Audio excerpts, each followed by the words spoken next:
Hi, welcome to Healing the Workplace, a collaboration between Heal Magazine and LAUDACE. My name is Selma Lemsaadi, and my co host is Axelle Ahanhanzo. Axelle, I'll leave it up to you to introduce our guest. Yes, I'm excited to introduce our guest for the day, Nicolette Lazarus, who brings over 25 years of experience in advertising. After a successful corporate career, she transitioned to entrepreneurship and founded Womanship, a wellness platform and marketplace designed to help women share more and worry less. Please join me in welcoming Nicolette. Thank you so much for inviting me.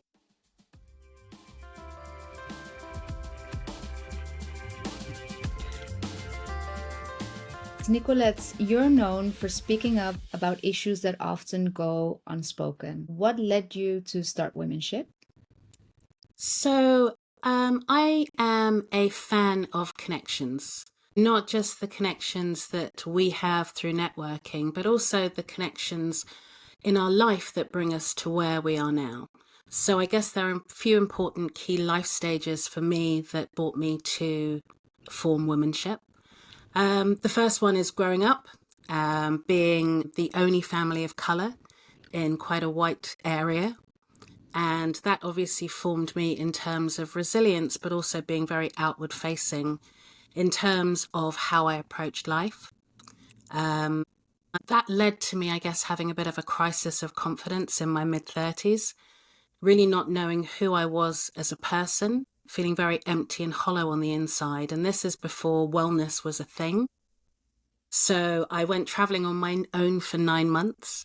And during that period, I met somebody who actually helped me discover myself, who I was as a person, helped me stop looking externally for validation, helped me understand things like love and communication and conflict.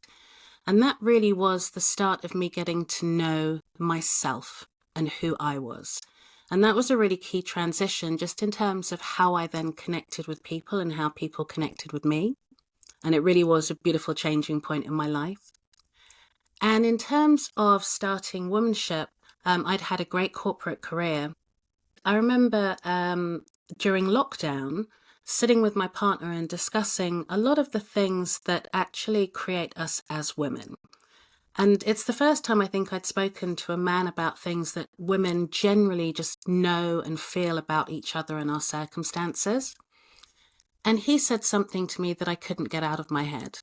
He said, I can't believe that given the amount you women talk, you don't talk about the really important stuff. And I don't think I've met a woman who hasn't smiled or nodded to that. And even though all my female friends were agreeing, he, being, I guess, more right-brained than I am, said, well, you can't just nod, you have to prove it. And that set me off doing research into how women worry. And over the past few years, probably 400 women have completed this from all over the world. And the results have been surprisingly similar.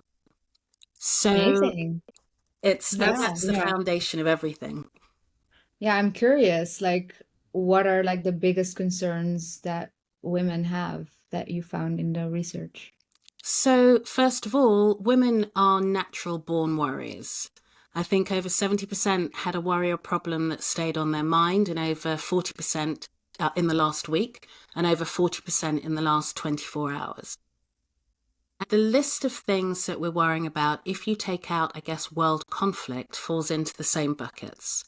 They are career and finance, sex and relationships, pregnancy and fertility for a certain group, motherhood and family, emotional well-being, physical well-being, aging and menopause, and death and bereavement. And those were, for all groups, they fell into those buckets. But what was really interesting was that only 29% of women felt they could be completely open and honest about the problem or worry they were going through, and even less about how they were feeling emotionally. Did that number surprise you? It did. It surprised me that it was so low, and it stayed consistently low. I mean, I knew we held a lot back, but I think seeing the numbers has, really just spurred me into action. And what was interesting was seeing the reasons that women don't share. And they were all societal-based patriarchal shame. So embarrassment, fear of judgment, fear of being the only one, fear of it being used against you, fear of burdening or overburdening others, which makes sense of such a low emotional score. So if I'm feeling really bad or really low, actually, I don't tell my mum or my sister or my best friend exactly how low I'm feeling, because it feels like I'm transferring the worry to them. And as women, we're taught not to do that. We're taught, you can cope with it, keep a step upper lip, cope with it, just deal with your issues. So Yeah. that was really interesting for me to see how much we hold back. You're saying we've been socially conditioned to be as such or to Yes. act as such. Okay. Certainly, at one point, women shared much more. When we lived in closer to our families, we lived in more village-based environments, there was a natural tendency to share more. But as we've become more dispersed, as the world has continued to push almost an individualistic existence, then we've become less likely to share. And it's like a vicious cycle, right? Because if no one shares, then the person sharing for the first time feels much more of a burden to do so, I can imagine. So yeah, it's a vicious cycle that keeps us trapped in not sharing because no one else is doing so.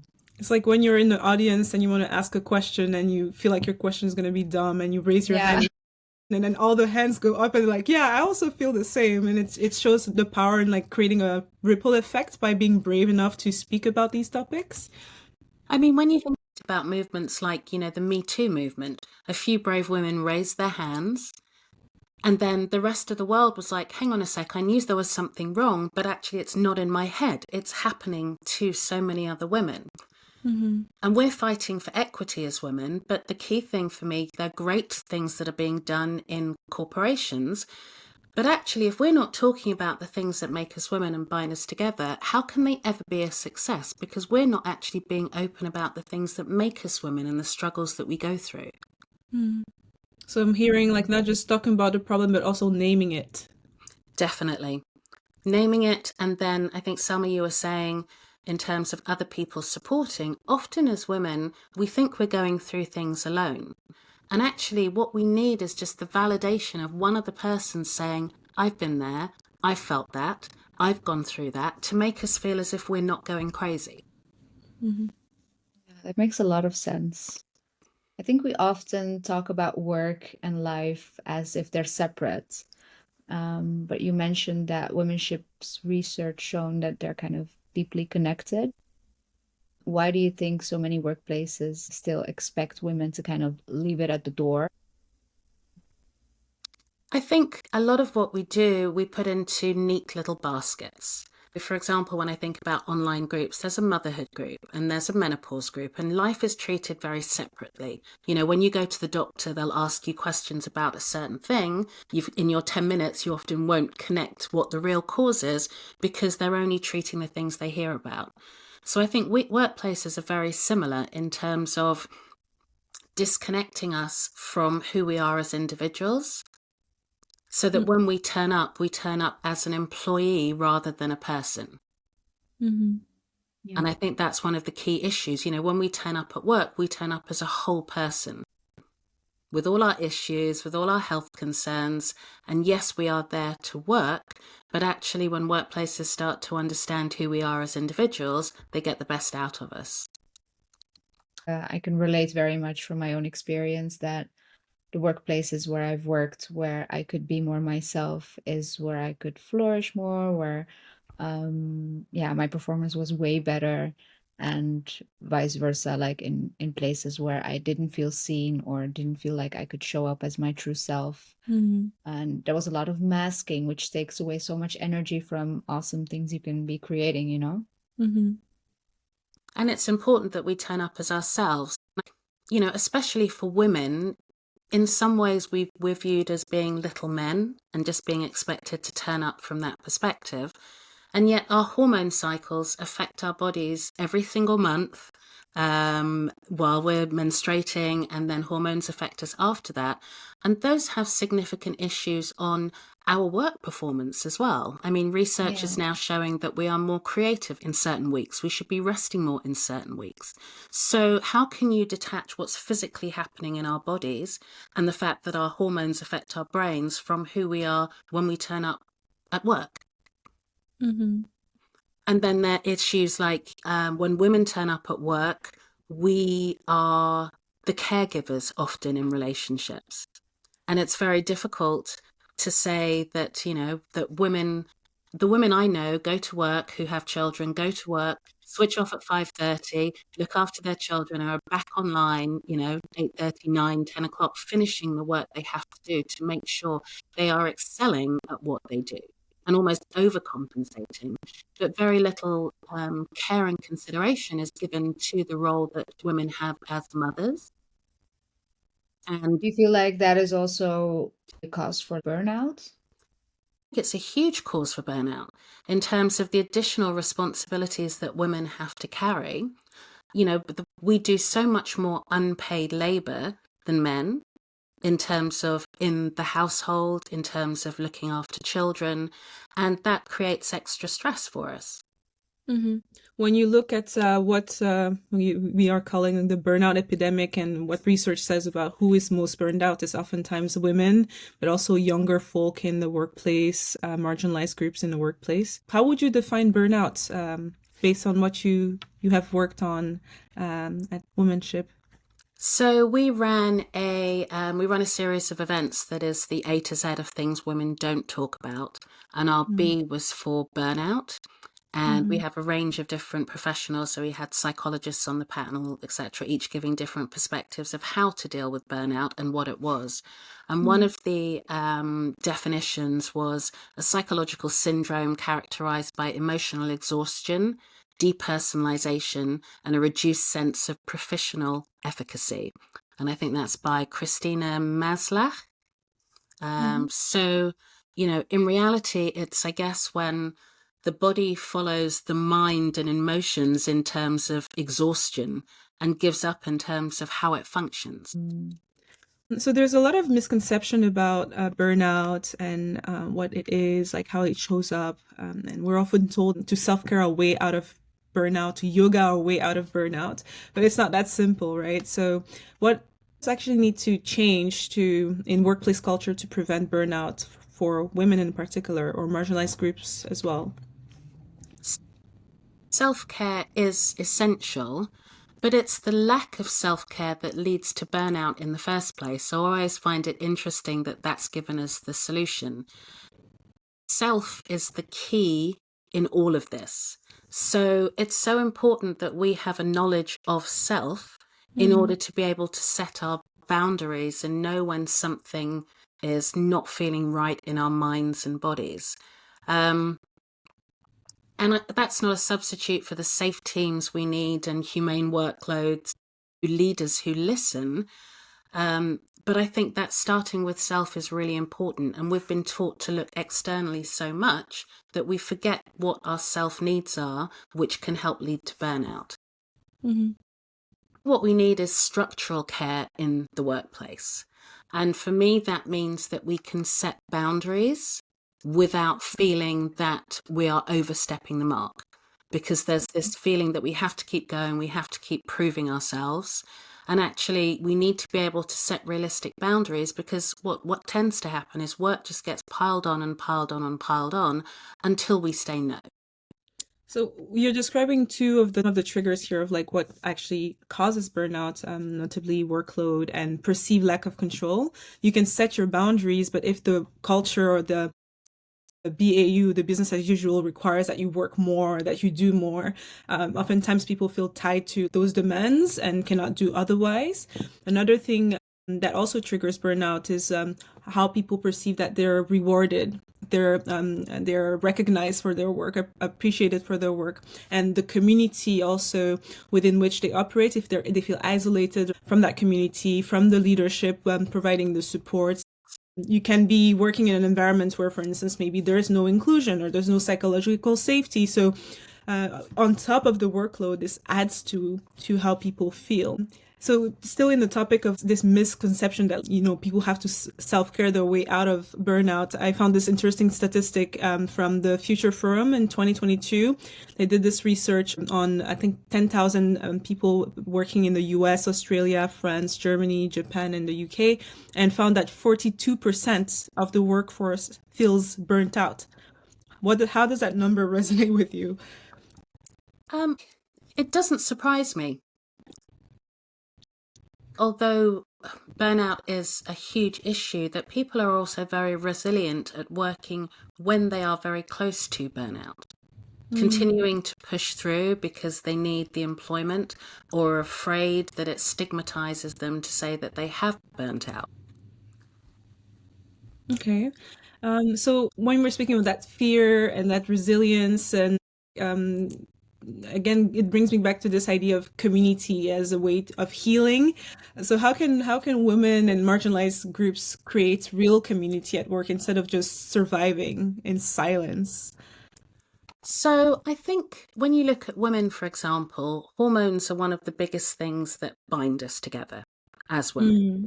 But it's also one of the things that divides us because our hormones are very varied. So although we experience it as a group of women, our experiences can be very different. Easy periods, difficult ones, PCOS, endometriosis, easy pregnancies, difficult. And one of the ways that we can help support each other as women and create that community within corporates, as well as within life in general, is actually supporting other women, even though their experience may have been different to our own. And this is one of the biggest things that happens in workplaces. Women have had to behave like men often to succeed. And therefore, if you raise an issue that's related to being a woman in the workplace, you don't know that the other women in the room are going to support you because their experience may have been slightly different. And one of the big things I preach with Womanship is being, almost there, but for the grace of God, go I. We need to support women in their experiences, even if it's slightly different to the ones that we've had, in order to build community and actually to build the voice that we have as women as 50% of the population. And I think that's really important. There's a great quote that I love by Sarah Addison Allen. And it says, we're connected as women. It's like a spider's web. If one part of that web vibrates, if there's trouble, we all know it. But most of the time, we're just too scared or selfish or insecure to help. But if we don't help each other, who will? And I think that support to create community is essential. Yeah.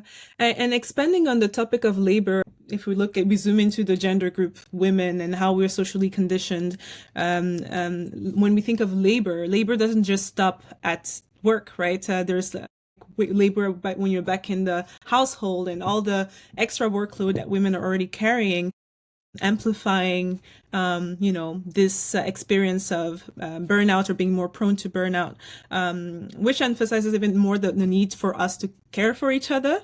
What are your thoughts on that? There's definitely more unpaid labor. I think the Netherlands has quite a good system with daddy days and things like that, but even so, it's the woman who is expected to do these things. It's so often you hear of a dad picking his kid up from work or taking them somewhere, and he's a good dad. Whereas a mum, these things are expected. And, that goes from everything from, looking after the kids' birthday presents that they need to get or buying them for other people, to doing more of the household work that is required, to taking care of potentially, elderly parents still falls more on a woman's shoulders. So, for me, being a mother is the most important and undervalued job in the whole world. And I'm not a mother. And again, this is where this solidarity and community with other women is so important. Because I think until workplaces actually value the role that mothers do in terms of raising the next generation, we're going to continue to have so many of the problems that we see in our youth today. Because, at one point, And this is not me advocating for women to stay home, but a woman could stay home and, look after 4 or 5 kids and one person work. And now both parents are almost forced to work to take care of children, which separates them from raising their children as well. Yeah, and I feel like children have full-time jobs of their own nowadays. They have like, all these sport classes and music lessons and like, such a busy curriculum after school. It's a heavy mental load to carry besides your job, right? Remembering all the presents and the logistics and all of it. And I don't know, it doesn't surprise me that so many people feel so burnt out. It's a lot It's for women wild. to carry. Yeah, exactly. When we were preparing the episode as well, like you made a very interesting comment on that, that duality between like, work, labor at work and labor outside of work. Maybe you want to share with Yeah, us. I had a burnout myself about 3 years ago, and it was a period in my life where I had to juggle many things. Often, burnout is associated with doing work that you don't like, right? It's not aligned with your values or whatnot. And in my case, that wasn't really the case. I was working for NGOs at the time as a freelancer. I was doing work that was very much aligned with who I am as a person. But I had a sick parent at the time that I was partly caring for, and I started, Heal Magazine, my startup, around the same time. So there were like three things that were all basically like three full-time jobs who were all demanding my attention at the same time. Mm. So it wasn't really like a values mismatch or um, any of the other things. It was more, I think, like the workload itself on all ends that was dragging me down, I feel. And also, I feel like maybe a lack of control that I was feeling. Mm-hmm. So yeah, I think for me that was personally that kind of unpaid labor, like personal situation that brought me to the situation of burnout. Mm-hmm. And I think So, it's also this, it's very true for entrepreneurs. There have been many times where working on womanship, I've had friends say, Nick, you have to be careful, you're going to burn out because you try and do absolutely everything because you want your business to be a success. And that can really come at the expense of your own personal health and well-being. And I find it very funny that, I talk all the time and give great advice on health and well-being for others. And yet exactly. We sometimes, both have health and well-being platforms. I can relate on that as well. Yeah. it's Yeah. crazy. I Yeah. took I took 10 minutes out or half an hour out this week to go and do a 10-minute meditation, a guided meditation. And all of a sudden, I realized how rarely I actually stop, even for those 10 minutes, to do nothing. Mm-hmm. Mm-hmm. I can relate with that. It's when you get off the wheel, you realize like how what you've been putting yourself through. But unless someone stops you or you stop yourself or an event puts you at that pause, almost as if like you're blinded by what's happening. I think that's a powerful tool that you just shared there. Like being more mindful, being more self-aware is also something that you have already shared earlier when we were talking about this topic. And you were And saying about how people, can show this community. And it's mhm, also by looking at people around you in organizations. And sometimes we're so close to that feeling of being burnt out that we don't see it. mm, And I think that's where support can come in from the workplace as well, where people around you are mindful that these things can happen and mhm. spot it in people around them, spot it in their teams, even if they're not spotting it for themselves. Community care can work as a magic wand in helping us in the change journey and providing psychologically safe environments for those who need it most, but for all of us, of course. Yeah, like when I think of the topic of psychological safety and its importance for women in the workplace, I wonder how can workplace then foster this psychological safety for women? And perhaps you have a definition of psychological safety from your own experience. Psychological safety is the ability to turn up as yourself. Mm-hmm. And I think for so many years, I turned up to work as a different person than I was inside, or I didn't really know who I was inside. So everything was very externally facing. And that takes a lot of energy to keep those almost two personalities going. Mm-hmm. Workplaces employ people because of their individuality. And I think that's something that they need to maintain once they become employees, so that they can feel safe to be themselves at work and bring their whole selves to work. There's this scholar called Amy Edmondson that works a lot on psychological safety in her practice, and she defines psychological safety as people feeling safe to take interpersonal risks, so like asking questions, sharing ideas, admitting mistakes without fear of being punished, humiliated, and rejected. I know that with Womanship, these are things that will resonate with you, Nicolette. Hugely. I think women... there's a lot women can do to advocate for themselves in the workplace, and that adds to our psychological safety. So, for example, understanding how to challenge the male behavior we encounter and being able to do so openly makes us feel safe. Women are, I can't remember the actual percentage, but it's almost twice as likely to be interrupted during saying something in a work presentation. Mm-hmm. And we have to get to the point where we're psychologically safe enough to actually say, sorry, I haven't finished speaking, or I'm still making my point. So we need to be able to feel that we can stand up and say that, and that it's okay to say it within an environment to show how we are being treated within those work environments. Mm-hmm. So an environment where they don't have to worry about the negative consequences for their self-image, their status, or their career, essentially. Exactly. Yeah. And, you know, things that we actually have as women. So, for example, I know for many years in, you know, leadership teams, I could see the logic of what was being said by the men, but I would add an extra level that was based on my intuition, my gut feel, my emotion, and my knowledge and interaction with people that would often be ignored. And I remember, you know, it was at one point I sat down after recording all these instances for about 6 months. And then when 3 or 4 weeks later, we'd actually taken the course of action I'd suggested 3 or 4 weeks later, and sitting the team down, who were all men, and saying, you know, I don't know whether it's because I'm a woman or because I am black, but I'm bringing something to the table that's not being seen. And I don't understand why, when actually I would be saving money and resources. Yeah, that makes sense. It automatically makes me think, like, what can workplaces do to create this atmosphere of belonging? You already mentioned, like, that workplaces hire individuals, that they should allow them to be individuals.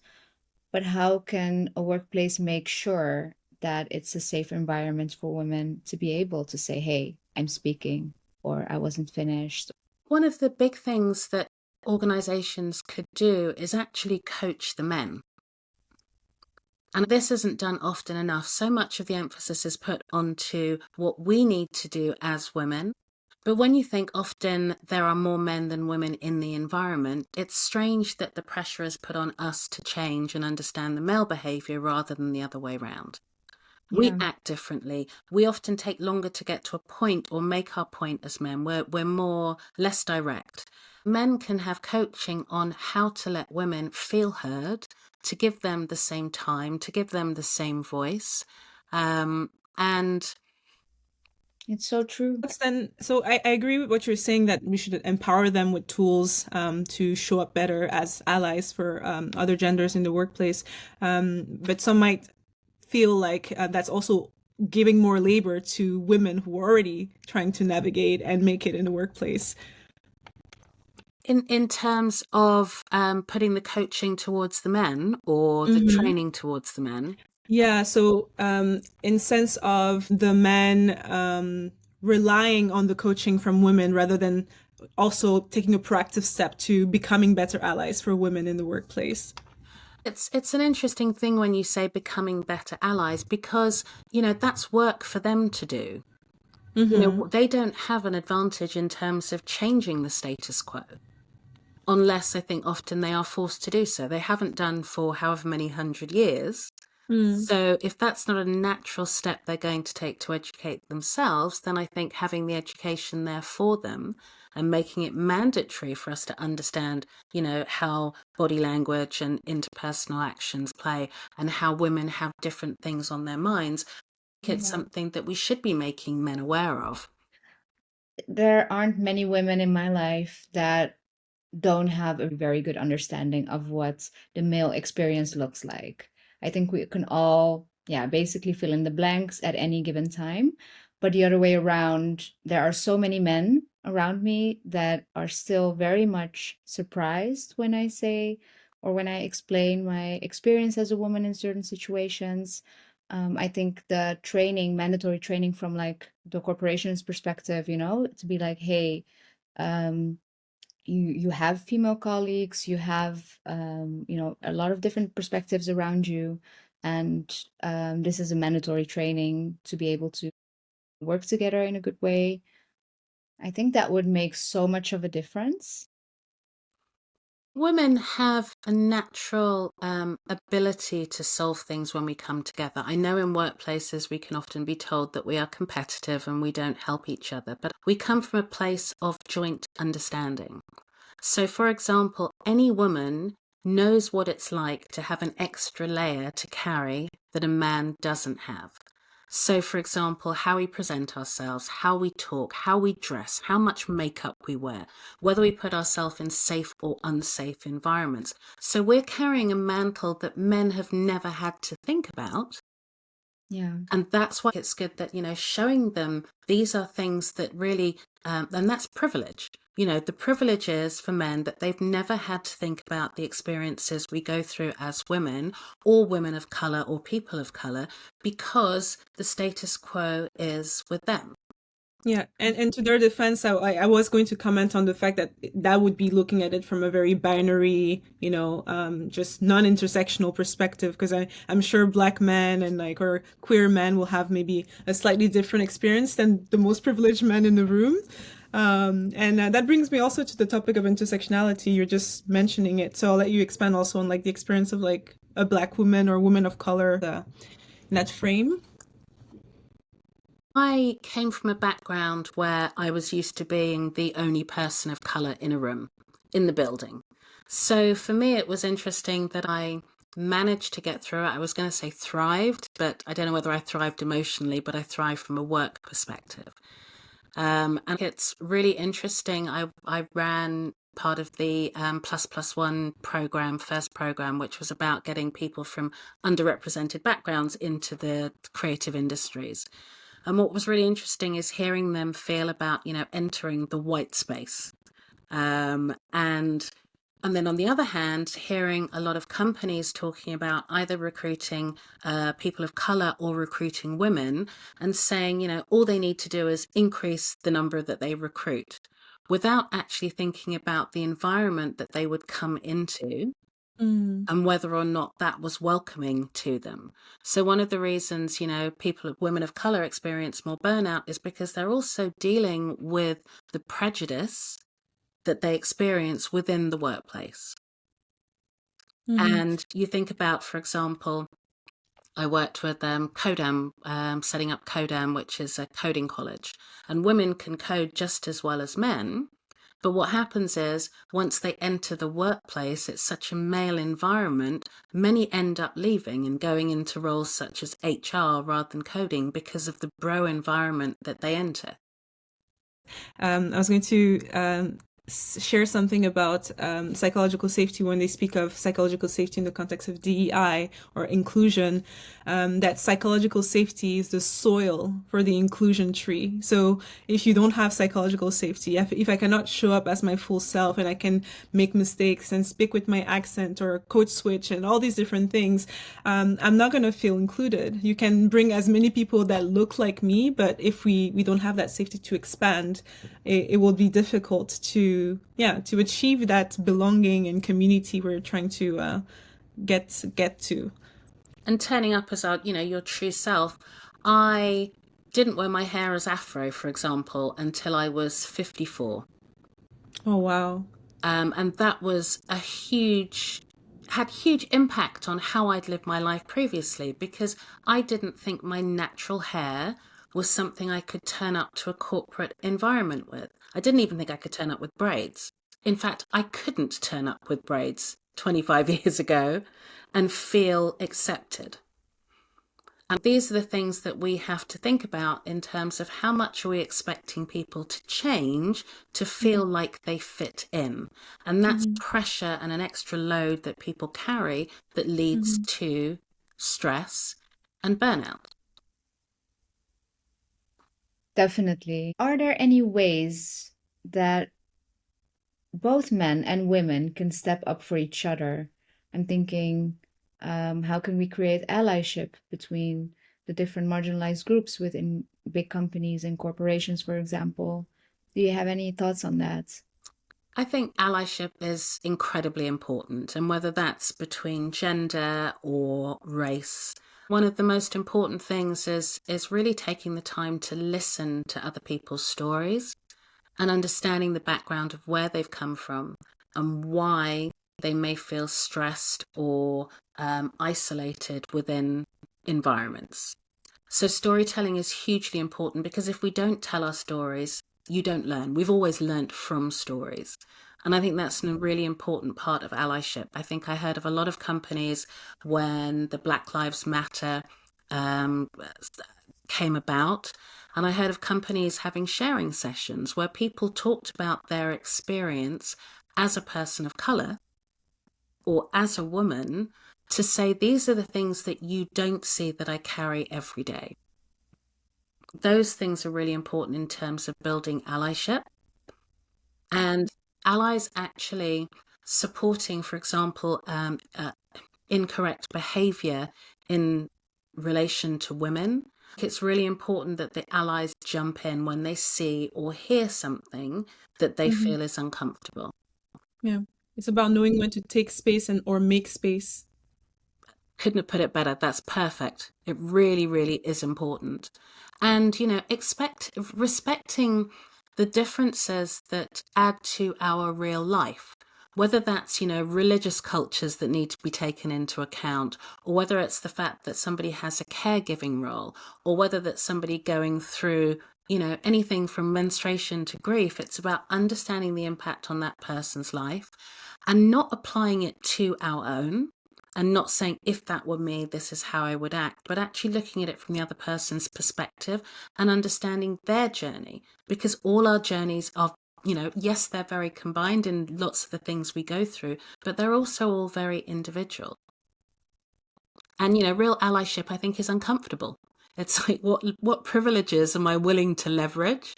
And whose voice am I centering on, in a room and in the room where decisions are made?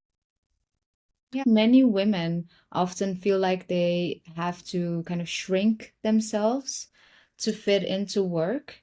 Have you ever felt that way? And do you have any advice for women who might feel this way? For a lot of my career, I felt I had to shrink myself. And then you would hear somebody saying something and think, I had that point. Or, no, I thought that. Or 2 weeks down the line going, I could have stopped that happening. And there's a bravery in self about being able to speak up and actually share what you're going through, or share the points that you have. Men take up space very easily, and it's a role they're very used to doing. And we have to just get better at protecting our space, as I said before, when we're speaking, when we're leading something, when we're presenting, step into our full power. And, we don't have to be palatable to be powerful. I went into work not to be liked. I went in to do a role for the company. Now, that doesn't mean I wasn't liked, but that wasn't the foremost reason of me being there. And I think that was a really important shift I made in my own head, saying the company is paying me to do a certain role, and I'm going to do that role first and foremost, and I can be nice while doing it, but being liked is not my primary reason for going to work.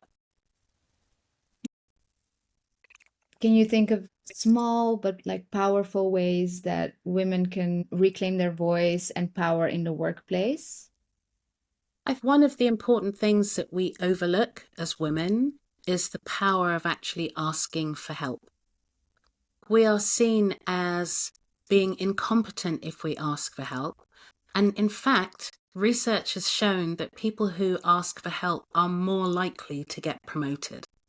And that was something I really wish I'd known coming up through my career, because I felt like I had to show that I knew it all. And I think the collaboration that brings is really important in terms of reclaiming a voice. Just the ability to say no to things is really important. I think often as women, we feel we've got to do, a 5-sentence justification as to why we're saying no. And sometimes power is just by the ability of saying no. Yeah.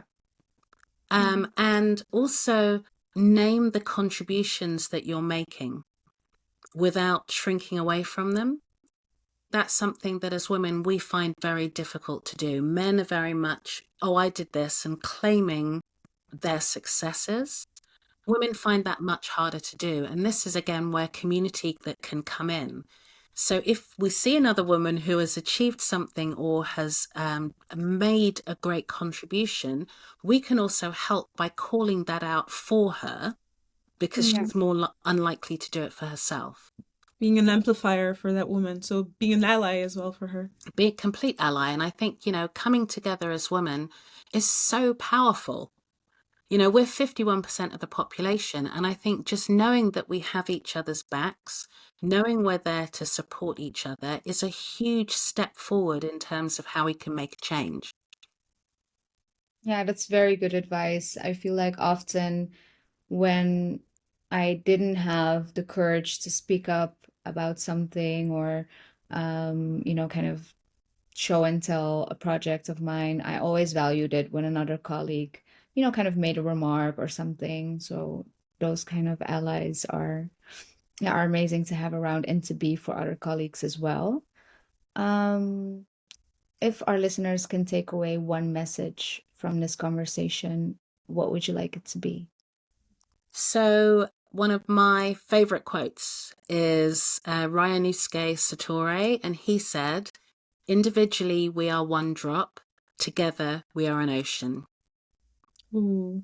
And I think love that it. comes together, whether it's talking about women. In fact, it's not about women or race. It's about us as humankind.